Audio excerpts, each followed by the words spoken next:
হরে অর্থাৎ ঈশ্বরের শক্তিকে সম্বোধন করা। কৃষ্ণ ও রাম এই উভয় শব্দের অর্থ পরম আনন্দ। হরা ঈশ্বরের পরম আনন্দময়ী শক্তি। হরার সম্বোধন পদ হরে। ঈশ্বরের এই পরম আনন্দময়ী শক্তি আমাদেরকে ঈশ্বর লাভে সাহায্য করে।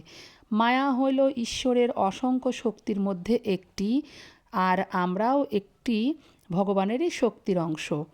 ভগবানের তটস্থা শক্তি জীব সকল মায়াশক্তি অপেক্ষা অধিক উৎকৃষ্ট।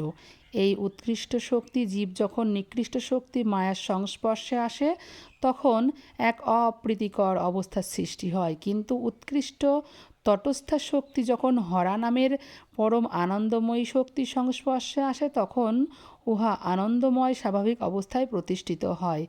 তাই আমরা যত বেশি হরে কৃষ্ণ মহামন্ত্র দিব্য নাম উচ্চারণ করব তত মায়া আমাদের থেকে দূরে থাকবে, এবং মায়া দূরে থাকলে ভক্তিভাব উদয় হবে এবং সংসারে আমরা দুঃখ থেকে পরিত্রাণ পাব। তাই আমরা সকলে দিব্য নাম উচ্চারণ করব এবং হাতে গৃহকর্ম করব এবং মুখে হরিনাম করব। হরে কৃষ্ণ কৃষ্ণ কৃষ্ণ হরে হরে, হরে রাম রাম রাম হরে হরে।